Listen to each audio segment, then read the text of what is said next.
BESC 131 है। ठीक है जी, इसका पेपर है 25 जुलाई को। आज हम इसको स्टार्ट करने वाले हैं। शिक्षा का संप्रपत्ति एवं प्रकृति, शिक्षा का हम परिचय के बारे में समझेंगे। शिक्षा जैसे हम पढ़ा रहे हैं, पढ़ रहे हैं, ठीक है, उसके बारे में हम इसको अच्छे से समझेंगे। ठीक है जी, अभी जो हम ठीक, अभी इसको कंटिन्यू करते हैं। शिक्षा का लक्ष्य, ठीक है, अभी हम जो पढ़ रहे हैं वो है हमारा शिक्षा का संप्रत्य एवं प्रकृति, इसको हम पढ़ रहे हैं। परिचय, उद्देश्य, शिक्षा की अवधारणा, शिक्षा के लक्ष्य। तो हम शिक्षा कर रहे हैं, प्राप्त कर रहे हैं, ग्रेजुएशन की पढ़ाई कर रहे हैं, और अभी तक हमने मैट्रिक्स और बाकी चीज भी पढ़ाई कर ली है। तो हमारा लक्ष्य क्या होता है? शिक्षा जब हम पढ़ाई करते हैं तो हमारा लक्ष्य क्या होता है? एक नौकरी प्राप्त करना, या अपने जीवन में कुछ उत्पन्न, जीवन का उत्थान करना, विकास करना, या अपने ज्ञान की वृद्धि करना। किस प्रकार के कितने इसके हो सकते हैं, ठीक है। एक होता है हम नौकरी के लिए पढ़ते हैं, एक होता है अपने ज्ञान को उदय कर लिए, ज्ञानोदय के लिए, या फिर अपने ज्ञान को पढ़ने के लिए। व्यक्तिगत लक्ष्य, शिक्षा का सामाजिक लक्ष्य और शिक्षा का लोकतांत्रिक लक्ष्य। Yes sir. लेकिन अगर मैं सामाजिक बात करूंगा तो समाज का मतलब है कि जैसे कि आपके आसपास घर में आसपास घर के आसपास कितने लोग हैं? 100-150 लोग हैं। या आप ही के घर के अंदर कितने लोग हैं? 10 लोग हैं। अब 10 लोग सब पढ़े लिखे होंगे तो वो क्या हो जाएगा? सामाजिक हो जाएगा, कि सामाजिक पढ़े लिखे लोगों का एक एनवायरमेंट हो जाएगा। ठीक है। Yes sir. ऐसी पूरे शहर की बात करेंगे तो शहर पूरा अच्छा लगेगा। ऐसी पूरे कंट्री, देश के बारे में बात करेंगे, राष्ट्र, पूरा देश हमारा पढ़ा लिखा होगा तो कितना अच्छा लगेगा। सब पढ़े लिखे होंगे तो अच्छा हो जाएगा। Yes sir. फिर लोकतंत्र की बात करेंगे तो जैसे लोकतंत्र को अच्छे से समझ सकते हैं, कि लोकतंत्र के बारे में भी और अच्छा, हमारा पढ़े लिखे होंगे तो लोकतांत्रिक चीजों को भी हम अच्छे से समझेंगे। शिक्षा के माध्यम से मूल्यों का विकास किया जाना। मूल्य क्या होते हैं? मोरल एजुकेशन, नैतिकता जो होती है उसका हम विकास कर सकते हैं। जैसे फॉर एग्जांपल, मेरे को चोरी नहीं करना चाहिए, झूठ नहीं बोलना चाहिए, है ना, ऐसी चीजें है ना। तो उस मॉरल चीजों का भी हमें विकास करना हमारा महत्वपूर्ण उसमें अंग है शिक्षा का। ठीक है। विद्यालय पढ़ाई, अभिगमन, निर्देश, प्रशिक्षण, शिक्षण एवं अंतर्निर्देशन से शिक्षा की भिन्नता बता सकते हैं जी इसमें, कि एक तो विद्यालय पढ़ाई यानी स्कूल के अंदर जो हम पढ़ते हैं, या अधिगम जो होता है, या निर्देशन जो हम करते हैं, या प्रशिक्षण जो होते हैं, ट्रेनिंग जिसको हम बोलते हैं।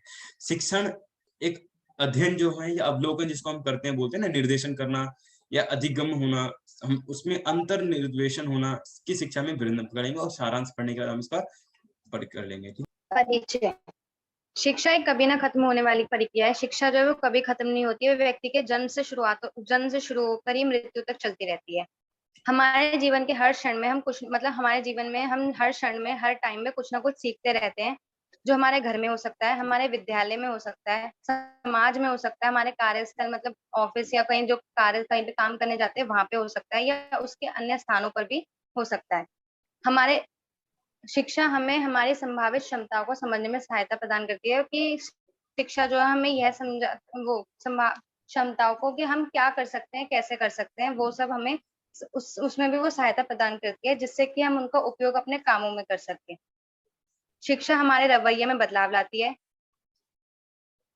लाने के लिए एक शक्तिशाली उपकरण है। शिक्षा जो है हमारे रवैये हम मतलब हमारे रवैये में बदलाव ला सकती है, और यह हमें स्वयं की पहचान करने में कि हम क्या हैं, कैसे हैं, ये सब पहचानने में भी ये हमारी सहायता करती है।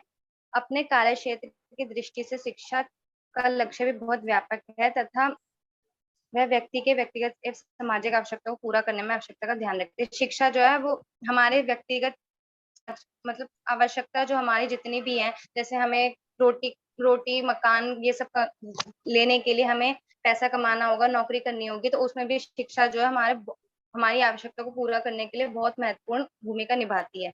शिक्षा का सबसे महत्वपूर्ण पहलू विद्यालय पढ़ाई, निर्देशन, परीक्षण तथा शिक्षण के माध्यम से मानव को मूल्य का सृजन करना है।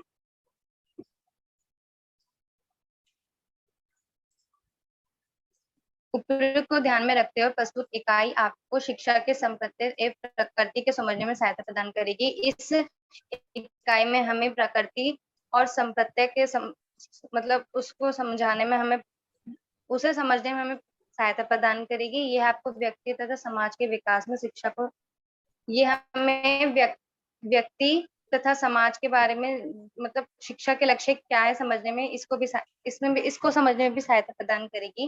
अंततः यह इकाई आपको शिक्षा, विद्यालय पढ़ाई, अधिगम, निर्देशन, परीक्षण व दिमाग में भरने की अवधारणाओं में अंतर कर पाने में भी मदद देगी।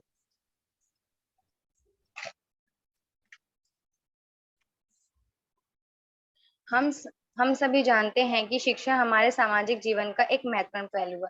हम सबको ये पता ही है कि शिक्षा हमारे जीवन के लिए बहुत जरूरी है, और सामाजिक आर्थिक पृष्ठभूमि के बावजूद माता पिता चाहते हैं कि बच्चों को अच्छी शिक्षा प्राप्त हो। हर किसी के बच्चे के माँ बाप यही चाहेंगे कि बच्चे को जो है अच्छी शिक्षा प्राप्त हो। सरकार चाहती है कि सभी नागरिक को अच्छी शिक्षा प्राप्त हो। सरकार भी यही चाहती है कि हर नागरिक को अच्छी शिक्षा मिले। जी, अभी हम कुछ उद्देश्य उद्देश्य पढ़ते हैं। जी जी दिव्या जी, इस इकाई के अध्ययन के पश्चात आप सक्षम होंगे शिक्षा के स्रोतों के बारे में। स्रोत मतलब क्या होता है? शिक्षा हम घर से भी मिल लेते हैं, समाज से भी लेते हैं, स्कूल से भी लेते हैं। क्या हम सारी चीज़ स्कूल में सीखते हैं या सारी चीज़ घर में सीखते हैं? तो हम अपने फ्रेंड्स, अपने नो दोस्तों सर। के, अपने घर परिवार जैसे होते हैं ना, अपने दोस्तों के बीच में भी रहन-सहन सीखते हैं, है ना? मेरा फ्रेंड कैसे बात करता है, कैसे चलता है, कैसे कपड़े पहनता है ना? उसके ड्रेसिंग स्टाइल, फैशन स्टाइल वगैरह हम वहीं से तो देखते हैं। और शिक्षा हम बाकी जैसे हम रेडियो सुनते हैं, गाने सुनते हैं, टीवी देखते हैं या जो भी क्या बोलते हैं उसको, सीरियल वगैरह देखते हैं, है ना? दूरदर्शन वगैरह भी बोल सकते हैं इसको हम। तो वहाँ से भी हम शिक्षा लेते हैं, लेते नहीं लेते? Yes sir. मतलब हम वहाँ से भी सीखते हैं ना, तो ये सब चीज़ें हो गई। तो हम सिर्फ़ विद्यालय से नहीं सीखते, शिक्षा के स्रोत, स्रोत का मतलब है हम कहाँ-कहाँ से सीखते हैं, को परिभाषित कर सकेंगे। शिक्षा की अवधारणा, शिक्षा क्या है? बोलते हैं ना, इससे गलत शिक्षा मिलेगी, जो दिव्या ऐसे मत करो, ऐसे छोटी बहन आपकी गलत सीखेगी, ऐसा हो, सुना है आपने ये बात? यस जी, सर। है ना? इसकी प्रकृति के बारे में समझना, शिक्षा के व्यक्तिगत, सामाजिक और लोकतांत्रिक लक्ष्यों पर चर्चा करना। तो व्यक्तिगत लक्ष्य क्या होता है? ज़्यादा से ज़्यादा पढ़ो अच्छे से नौकरी अगर करो। सामाजिक लक्ष्य क्या? सामाजिक अच्छा दिखेगा। मान लो अगर समाज में जितने ज़्यादा पढ़े लिखे लोग होंगे, जितने डॉक्टर होंगे, इंजीनियर होंगे, मैकेनिक इंजीनियर, अगर जितने ज़्यादा पायलट होंगे, है ना? जितने ज़्यादा चीज़ें लोग एडवांस होंगे, तो हमें सर्विस और उतनी अच्छी मिलेगी, नहीं? लोकतांत्रिक लक्ष्य भी होगा, अपने चीज़ों को अच्छे जरा अधिकारों को अच्छे से समझेंगे। मान लो दिव्या जी को कुछ पता ही नहीं है, पढ़ी-लिखी नहीं है, मैं बेवकूफ़ बना दूँगा कभी भी, तो फिर क्या होगा? हमारा लक्ष्य जो है लोकतांत्रिक का, सफल नहीं हो पाएगा। इसलिए पढ़े-लिखे होंगे तो फिर मैं दिव्या जी को बेवकूफ़ नहीं बना पाऊँ। अगर मैं मान लो दिव्या जी से फीस ली और मैं दिव्या जी नहीं समझ पाएँगी, मतलब पढ़ी-लिखी नहीं होंगी, तो वो मेरे अगेंस्ट में केस भी नहीं कर पाएँगे। अब उनको समझ में आएगा, नहीं, कंज्यूमर फोरम ये होता है, वहाँ पे हम अपनी चीज़ों के बारे में जान सकते हैं कि हमने फीस दी थी और हमारी क्लासेस नहीं हो रही हैं, तो वो उसके बारे में मेरे ऊपर एक्शन ले सकते हैं, जिसको बोलते हैं कंज्यूमर फोरम, या फिर क्या बोलते हैं उसको, हम जिला लेवल पे, अलग-अलग लेवल पे नाम है उनके, वहाँ पर हम जा सकते हैं। छात्रों को शिक्षा के माध्यम से मूल्यों को उत्पन्न करने की प्रक्रिया व्याख्या कर सकेंगे। यानी छात्रों के अंदर शिक्षा के माध्यम और उसके मूल्य, मूल्य मतलब यहाँ पे वही मोरल के बारे में है कि उसकी कितनी ज़्यादा मूल्य है उसका। मूल्य मतलब बताएँगे नफीसा जी, कोई और है स्टूडेंट यहाँ पर? मूल्य यहाँ पे नैतिकता से संबंधित है। मूल्य मतलब उसके समझ पा रहे हैं आप? शिक्षा के माध्यम से मूल्यों को उत्पन्न करना, वैल्यूज़, मोरल वैल्यूज़, जैसे कहते हैं ना कि आप इतने मोरल वैल्यूज़ होने चाहिए आपके अंदर। प्रक्रिया की व्याख्या कर सकेंगे। विद्यालय पढ़ाई, अधिगमन, निर्देशन, ऐसी चीज़ों पे हम करेंगे। शिक्षा की अवधारणा। अभी हम शिक्षा की अभी परिभाषा नहीं समझ रहे हैं, अभी सिर्फ अवधारणा समझ रहे हैं, ठीक है? शिक्षा की अवधारणा ये है कि एक आम व्यक्ति की भाषा में हम समझ सकते हैं कि शिक्षा की एक क्षमता है जो एक व्यक्ति के अधिकार को प्रकाश की ओर अथवा अज्ञानता से ज्ञान की ओर जाने में सहायता प्रदान करती है। तो शिक्षा क्या है? एक क्षमता है जिससे व्यक्ति क्या होता है? अंधकार से प्रकाश की ओर जाता है या अज्ञानता से ज्ञान की ओर जाता है। इसके अंदर ज्ञान की मात्रा में वृद्धि होती है, उसी को हम शिक्षा बोलते हैं। ये अवधारणा बता रहे हैं, अभी शिक्षा की परिभाषा नहीं है, अभी हम शिक्षा की अवधारणा समझ रहे हैं। अधिक विशिष्ट रूप से शिक्षा व्यक्ति को सूचना तथा ज्ञान प्राप्त करने में सहायता प्रदान करती है। उन्हें विभिन्न परिस्थितियों में ढलने के लिए सचेत बनाती है, यानी परिस्थितियों में ढलना होता है। चीज़ें जैसे बदलाव, अभी आप जैसे दिव्या जी हैं, अभी पहले बच्ची थी छोटी या फिर बड़ी हो गई, तो धीरे-धीरे वो परिस्थितियाँ उनके साथ बदल रही है। अब उनके घर वाले उनको डाँटते हैं कि तुम ऐसे बड़े हो गए हो, ये मत करो, वो अभी और ज़्यादा बढ़ेंगी, ज़िम्मेवारियाँ भी बदलेंगी, परिस्थितियाँ भी बदलेंगी, है ना? मौसम जैसे परिवर्तन होते हैं, अभी बारिश हो रही है तेज़, है ना? तो हम अपने आप को उस परिस्थिति में ढालते हैं, नहीं डालते? हमेशा एक जैसा मौसम नहीं होता, कभी बहुत भयंकर सर्दी होती है, फिर गर्मी होती है, फिर बरसात होती है। तो हम शिक्षा, जब हमारे अंदर ज्ञान आता है, तो हम अपने आप धीरे-धीरे उसमें परिस्थिति में ढलना शुरू हो जाते हैं। सचेत बनाती है, उनके व्यवहार को वांछनीय और अवांछित बनाती है। मतलब क्या होता है व्यवहार को कैसे बनाना? बताएँगे जी, नफीसा जी? वांछनीय अवांछनीय क्या होता है? मतलब एक्सपेक्टेड, आपसे ये एक्सपेक्ट नहीं था नफीसा जी, मैंने आपसे पूछा था और आपने तुरंत आंसर देना था। ये आपसे वांछित था, यानी कि आपसे उम्मीद थी कि आप ऐसा बताओगे, ऐसा व्यवहार करोगे। आप छोटे से ऐसा व्यवहार करते हैं हमेशा, बड़ों से कैसा व्यवहार करते हैं। तो ये होता है ना, ये अदब वगैरह सिखाई जाती है कि ऐसे रहना चाहिए, वैसे रहना चाहिए, है ना?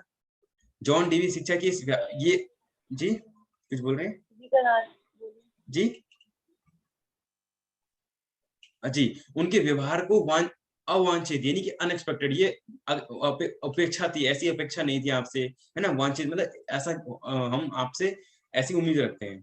अब जैसे हम छोटे बच्चे से कैसे बात करते हैं, चाहे गलती कोई बच्चा गलती भी करता है तो उसको हम उसको किस तरीके से बात करते हैं ना, घर वाले डांटते नहीं आपको, हमें तो डांटते हैं कि छोटे बच्चे छोटे भाई बहन से ऐसे नहीं करना है ना। कई बार वो कितनी हमें मतलब परेशान करता है, मन तो करता है दो कान के नीचे, लेकिन हम फिर भी पापा की ओर देखते हैं, मम्मी की ओर देखते हैं, फिर चुपके से मतलब बस रह जाते हैं, फिर देखते हैं कि मौका देखते हैं कि नेक्स्ट टाइम देखेंगे जब मौका मिलेगा तो, है ना। इसके अर्थ को अनुभव अचल नहीं है, बल्कि अनुभवों की पुनर्संरचना होती है, जिसका अर्थ होता है शिक्षा हमें अनुभवों में पुनर्संरचना। इसका क्या अर्थ हुआ? संरचना करना, यानी जिसका अर्थ है शिक्षा हमें अनुभवों की पुनर्संरचना में सहायता प्रदान करती है। डॉक्टर सर्वपल्ली राधाकृष्णन, जानते हैं इनको? कौन जानते हैं, कौन है ये सर्वपल्ली राधाकृष्णन? सर भारत के दूसरे राष्ट्रपति और पहले उपराष्ट्रपति भी थे वो, और वो फिलोसोफर भी थे। जी जी जी। और उनका हम जन्मदिन किस रूप में मनाते हैं? आप स्कूल में कभी टीचर बन के गए हो? यस सर, टीचर्स डे मनाते हैं उनके, क्योंकि वो उनको ना सर शिक्षा के लिए उन्होंने बहुत काफी वो किया था। कौन से दिन याद है किसी को टीचर डे कब मनाया जाता है? यस सर, 5 सितंबर। हाँ 5 सितंबर को, बिल्कुल 5 सितंबर को जो है टीचर्स डे मनाया जाता है, और इस दिन इनका जन्मदिन होता है, डॉक्टर सर्वपल्ली राधाकृष्णन जी का। और शिक्षा में आगे हम इसको पढ़ते हैं, ठीक है। चलिए जल्दी से इसके आगे हम यहाँ तक अभी हमने कर लिया, इसको आगे हम कल कंटिन्यू करते हैं, ठीक है।